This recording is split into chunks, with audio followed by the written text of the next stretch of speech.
ರಾಜ್ಯದಲ್ಲಿ ಕಾಂಗ್ರೆಸ್ ಸರ್ಕಾರ ಸುಭದ್ರವಾಗಿದ್ದು ಸುಳ್ಳಿನ ರಾಜಕಾರಣ ಮಾಡುವ ಬಿಜೆಪಿ ಜನರನ್ನ ಹಾದಿ ತಪ್ಪಿಸುವ ಕೆಲಸ ಮಾಡುತ್ತಿದೆ ಎಂದು ಕರ್ನಾಟಕ ಅರಣ್ಯ ಕೈಗಾರಿಕಾ ನಿಗಮದ ಅಧ್ಯಕ್ಷ ಮತ್ತು ಶಾಸಕ ಬೇಳೂರು ಗೋಪಾಲಕೃಷ್ಣ ಆರೋಪಿಸಿದರು. ಕುಮಟಾದ ಬ್ಲಾಕ್ ಕಾಂಗ್ರೆಸ್ ಕಚೇರಿಗೆ ಭೇಟಿ ನೀಡಿದ ಕರ್ನಾಟಕ ಅರಣ್ಯ ಕೈಗಾರಿಕಾ ನಿಗಮದ ಅಧ್ಯಕ್ಷ ಮತ್ತು ಶಾಸಕ ಬೇಳೂರು ಗೋಪಾಲಕೃಷ್ಣ ಅವರು ಜನವರಿ 21ರಂದು ಬೆಳಗಾವಿಯಲ್ಲಿ ನಡೆಯುವ ಗಾಂಧಿ ಭಾರತ ಸ್ಮರಣಾರ್ಥ ಜೈ ಬಾಪು ಜೈ ಭೀಮ್ ಮತ್ತು ಜೈ ಸಂವಿಧಾನ ಅಭಿಯಾನದ ಬೃಹತ್ ಕಾಂಗ್ರೆಸ್ ಸಮಾವೇಶದ ಪೂರ್ವಭಾವಿ ಸಭೆ ನಡೆಸಿ ಕಾರ್ಯಕರ್ತರೊಂದಿಗೆ ಚರ್ಚಿಸಿದರು. ಅಲ್ಲದೆ ಈ ಸಮಾವೇಶಕ್ಕೆ ಕಾರ್ಯಕರ್ತರು ಹೆಚ್ಚಿನ ಸಂಖ್ಯೆಯಲ್ಲಿ ಪಾಲ್ಗೊಳ್ಳುವಂತೆ ಕರೆ ನೀಡಿದರು. ಬಳಿಕ ಮಾಧ್ಯಮಗಳೊಂದಿಗೆ ಮಾತನಾಡಿದ ಅವರು, ಕರಾವಳಿ ಜಿಲ್ಲೆ ಕಾಂಗ್ರೆಸ್ನ ಭದ್ರಕೋಟೆಯಾಗಿತ್ತು. ಹೊನ್ನಾವರದಲ್ಲಿ ನಡೆದ ಪರೇಶ್ ಮೇಸ್ತಾನ ಸಾವಿನ ಪ್ರಕರಣದಲ್ಲಿ ರಾಜಕೀಯ ಮಾಡಿದ ಬಿಜೆಪಿಗರು ಇಡೀ ರಾಜ್ಯದಲ್ಲಿ ಕಿಚ್ಚು ಹಚ್ಚಿ ಜನರಿಗೆ ತಪ್ಪು ಮಾಹಿತಿ ನೀಡಿ ಸಾವಿನ ರಾಜಕಾರಣದಿಂದಲೇ ರಾಜ್ಯದಲ್ಲಿ ಅಧಿಕಾರಕ್ಕೆ ಬಂದ ಬಿಜೆಪಿ ಕೊನೆಗೆ ಮಾಡಿದ್ದೇನು? ಸಿಬಿಐ ತನಿಖೆಯಲ್ಲೂ ಸಹಜ ಸಾವೆಂದು ಸಾಬೀತಾಯಿತು. ಕೊನೆ ಪಕ್ಷ ಆ ಮೇಸ್ತಾನ ಕುಟುಂಬಕ್ಕೆ ನ್ಯಾಯ ಕೊಡಲು ಕೂಡ ಈ ಬಿಜೆಪಿಗರಿಗೆ ಸಾಧ್ಯವಾಗಿಲ್ಲ. ಬೊಗಳುವವರಿಗೆ ಜನರು ತಲೆ ಕೆಡಿಸಿಕೊಳ್ಳಬಾರದು. ಈಗ ಬಿಜೆಪಿಗರ ಹಿಂದುತ್ವದ ಆಟ ಕೂಟ ನಡೆಯುವುದಿಲ್ಲ. ಕಳೆದ 3 ಉಪಚುನಾವಣೆಯಲ್ಲೂ ಕಾಂಗ್ರೆಸ್ ಗೆಲುವು ಸಾಧಿಸಿದೆ. ರಾಜ್ಯದಲ್ಲಿ ಕಾಂಗ್ರೆಸ್ ಬಲವಾಗಿದ್ದು ಸುಳ್ಳಿನ ರಾಜಕಾರಣಕ್ಕೆ ರಾಜ್ಯದ ಜನರು ಇನ್ಮುಂದೆ ಸೊಪ್ಪು ಹಾಕುವುದಿಲ್ಲ ಎಂದು ಬಿಜೆಪಿ ವಿರುದ್ಧ ಆರ್ಭಟಿಸಿದರು. ಬಿಜೆಪಿಯರ ಏನು ಈ ಭಾಗದ ಭದ್ರಕೋಟೆ ಕಾಂಗ್ರೆಸ್, ಆ ಕಾಲದಲ್ಲಿ ಇದು ಭದ್ರಕೋಟೆ ಕಾಂಗ್ರೆಸ್ ಅವತ್ತು. ಆನಂತರ ಇವತ್ತು ಬೇರೆ ಬಿಜೆಪಿಯ ಒಂದು ಹಿಂದುತ್ವವಾದವನ್ನು ಹಿಡ್ಕೊಂಡು ಇವತ್ತು ಈ ಭಾಗದ ಜನರು ಇಲ್ಲಿ ಒಂದು ದೊಡ್ಡ ಮಟ್ಟಿಗೆ ಪ್ರಚಾರ ಮಾಡ್ಕೊಂಡು ಬಂದಿದ್ದಾರೆ. ಒಂದು ವೇಳೆ ನೀವು ತಿಳ್ಕೋಬೇಕು, ಇಲ್ಲಿ ಬಂದಿರುವಂಥ ಯಾವತ್ತು ಪರಾಸ್ ಮೇಸ್ತಾಗ್ ಕೊಲೆ ಆಯಿತು. ಪರಾಸ್ ಮೇಸ್ತಾಗ್ ಕೊಲೆ ಆದ ನಂತರ ಇಲ್ಲಿಯ ಬದಲಾವಣೆ ತಂದ್ರು ಈ ಕೆಲವು ಹಿಂದುತ್ವವಾದಿಗಳೆಲ್ಲ ಸೇರ್ಕೊಂಡು ಇವತ್ತು ಅದೇ ಹೇಳ್ತೇನೆ, ಅದು ತಗೊಬಂದ್ರು, ಅದನ್ನ ಬಿಂಬಿಸಿದ್ರು. ಇಡೀ ರಾಜ್ಯಕ್ಕೆ ಬೆಂಕಿ ಇಟ್ಟರು ಅವರೆಲ್ಲ ಸೇರ್ಕೊಂಡು.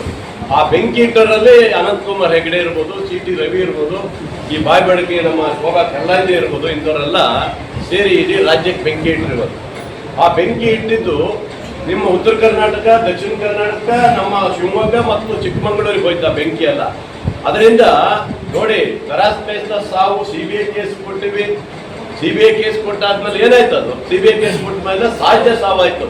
ಆದ್ರೆ ಇವರಿಗೆಲ್ಲ ಇವ್ರನ್ನ ಒಳ ಹಾಕ್ಬೇಕಾಯ್ತು. ಇವರಿಗೆಲ್ಲ ಯಾರು ಬೆಂಕಿ ಇಟ್ಟಿದ್ರು ಈ ರಾಜ್ಯಕ್ಕೆ ಇವತ್ತು ಹಿಂದುತ್ವ ಅಂತ ತಗೊಂಡು ಈ ತರ ಕೊಲೆ ಕೇಸ್ ಅಂತ ಮಾಡಿದ್ರು, ಅಂತ ನೀಚರನ್ನ ಜೈಲಿಗೆ ಕಳಿಸ್ಬೇಕಾಗಿತ್ತು. ಇವತ್ತು ಮಾನ್ಯ ಮುಖ್ಯಮಂತ್ರಿಗಳು ಅದನ್ನ ಸಿಬಿಐ ಕೊಟ್ಟ ಮೇಲೆ ಅದು ಸಹಜ ಸಾವು, ಕೊಲೆ ಅಲ್ಲ ಅಂತ ಬಂದ ಮೇಲೆ ಏನ್ ಹೇಳ್ತೀರಿ ಇದಕ್ಕೆ? ಇಂಥ ನೀಚತನವನ್ನ ಬಿಂಬಿಸುವ ಮೂಲಕ ರಾಜ್ಯದಲ್ಲಿ ಬೆಂಕಿ ಹಾಕೋರು ಇದ್ದೇ ಇರ್ತಾರೆ. ಇದಕ್ಕೆ ಯಾವತ್ತೂ ನೀವು ಹೆದರ್ಕೊಳ್ಬೇಕಾಗಿಲ್ಲ. ಅವೆಲ್ಲವನ್ನ ಬದಿಗೊತ್ತಿ ನಿಮ್ಮಲ್ಲಿ ಇವತ್ತು ಓದಿರ್ಬೋದು, ಇಡೀ ರಾಜ್ಯದಲ್ಲಿ ಇವತ್ತು 138 ಕ್ಷೇತ್ರದಲ್ಲಿ ನಾವು ಗೆದ್ದಿದ್ದೀವಿ. ಸಾಮಾನ್ಯ ವಿಚಾರ ಅಲ್ಲ. ಬಿಜೆಪಿಯವರು 3 ಸರಿ ಮುಖ್ಯಮಂತ್ರಿ ಬಂದಿರೋದು 104, 108, 112. ಅವ್ರ ಮೆಜಾರಿಟಿನೇ ಬರಲಿಲ್ಲ ಈ ರಾಜ್ಯದಲ್ಲಿ. ಯಾರು ಯಡಿಯೂರಪ್ಪರ ನೇತೃತ್ವದಲ್ಲಿ ಹೋದ್ರು ಮೆಜಾರಿಟಿ ಬರಲಿಲ್ಲ. ಅವರು ಅನ್ಯ ಮಾರ್ಗದಿಂದ ಇವತ್ತು ಜನರನ್ನ ಖರೀದಿ ಮಾಡಿ ಈ ರಾಜ್ಯದಲ್ಲಿ ಅಧಿಕಾರ ಪಡೆದಂತವ್ರು ಅವರು. ತಾವು ತಿಳ್ಕೋಬೇಕು, ಇವತ್ತು ಮೊನ್ನೆ 3 ಚುನಾವಣೆ ಬೈ ಎಲೆಕ್ಷನ್ ಅಲ್ಲೂ ಸಹ ರಾಜ್ಯದ 3 ಕ್ಷೇತ್ರವನ್ನು ನಾವು ಗೆದ್ದಿದ್ದೀವಿ. ಬಿಜೆಪಿಯವರು ಇವತ್ತು ಅದರಲ್ಲಿ ಬರಲಿಕ್ಕಾಗಿಲ್ಲ. ಅವ್ರದೇ ಕ್ಷೇತ್ರ 2 ಬಸವರಾಜ ಬೊಮ್ಮಾಯಿನ ಮಗನ್ ನಿಲ್ಲಿಸಿದ್ರು ಸಹ ಇವತ್ತು ಸೋತಿದ್ದಾರೆ ಅಂತ ಹೇಳಿದ್ರೆ, ಕರ್ನಾಟಕ ರಾಜ್ಯ ಸರ್ಕಾರ ಗಟ್ಟಿಯಾಗಿದೆ, ಗಟ್ಟಿ ಧ್ವನಿಯಾಗಿದೆ. ಈ ಬಿಜೆಪಿಯ ಏನು ಜನರ ಬೊಗಳ್ತಾರಲ್ಲ, ಅದಕ್ಕೆ ಯಾರು ತಲೆ ಕೆಡಿಸ್ಕೊಳ್ಳಕ್ ಹೋಗಬೇಡಿ. ರಾಜ್ಯ ಸರ್ಕಾರದಲ್ಲಿ ಮುಖ್ಯಮಂತ್ರಿ ಇವ್ರು ಆಗ್ಬೋದು, ಇನ್ನೊಬ್ರು ಆಗ್ಬೋದು, ಅದು ಬೇರೆ ಪ್ರಶ್ನೆ. ಅದು ಹೈಕಮಾಂಡ್ ನೋಡ್ಕೊಳ್ತಾರೆ. ಏನು ಇವರು ಮುಖ್ಯಮಂತ್ರಿ ಚೇಂಜ್ ಮಾಡೋದು? ಆದ್ರಿಂದ ಇವತ್ತು ಕಾಂಗ್ರೆಸ್ ಗಟ್ಟಿಯಾಗಿದೆ. ಕಾಂಗ್ರೆಸ್ಸಿನ ತತ್ವ ಸಿದ್ಧಾಂತಗಳು ನಾವು ಯಾವತ್ತೂ ಬಿಟ್ಕೊಳ್ಳಿಕ್ಕೆ ಸಾಧ್ಯನೇ ಇಲ್ಲ. ನಮ್ದೇ ಆದಂತಹ ತತ್ವ ಸಿದ್ಧಾಂತ ಇದೆ. ಆ ಆಧಾರದ ಮೇಲೆ ನಾವು ಪಕ್ಷ ಕಟ್ಕೊಂಡು ಬಂದಿದ್ದೀವಿ ಇವತ್ತು. ಹಾಗಾಗಿ ಬಿಜೆಪಿ ಅವ್ರು ಹೋಗಿರೋದು ಇವತ್ತು ಆ ತರ ಹಿಂದುತ್ವ, ಆ ತರ ಏನ್ ಹೇಳ್ಕೊಂಡು ಬಂದಿರಲ್ಲ, ಅದ್ ಯಾವುದು ನಡೆಯೋದಿಲ್ಲ. ಪರಾಸ್ ಕೇಸನ್ನ ಇದು ಮಾಡ್ಕೊಂಡು ಬಂದ್ರಿ. ಪ್ರವೀಣ್ ಹತ್ಯೆ ಕೇಸನ್ನ ದೇಶದಲ್ಲಿ ಬಿಂಬಿಸ್ಕೊಂಡು ಬಂದ್ರಿ. ರಾಜ್ಯದಲ್ಲಿ ಏನು ಅವರ ಆರ್ಭಾಟಗಳು, ಅವತ್ತು ಅವ್ರ ಫೋಟೋ ಇಟ್ಕೊಂಡು ಏನು ನಾವು ಪ್ರವೀಣ್ ಹತ್ಯೆ ಮಾಡಿ ಅಂತ ಹೇಳಿದ್ವ, ಅಥವಾ ಇವ್ರು ಹರ್ಷನ್ ಕೊಲೆ ಮಾಡಿ ಅಂತ ನಾವೇನು ಹೇಳಿದ್ವ? ಯಾರು ಕೊಲೆ ಮಾಡ್ತಾರೆ? ಒಬ್ಬ ಮುಸಲ್ಮಾನ್ ಒಬ್ಬ ಕೊಲೆ ಮಾಡ್ದಂದ್ರೆ ನೀವು ಬಿಂಬಿಸ್ತೀರಿ. ಯಾರು ಅವನೇನು ಕೊಲೆ ಮಾಡಿದ್ ನಾವು ಕಾಂಗ್ರೆಸ್ನಲ್ಲಿ ಹೇಳಿದ್ವಾ? ಯಾರು ಕೊಲೆ ಮಾಡಿರ್ತಾನೋ ಅವನಿಗೆ ಅವನು ಜೈಲಿಗೆ ಹಾಕ್ರಿ, ನೇಣಿಗೆ ಹಾಕ್ರಿ.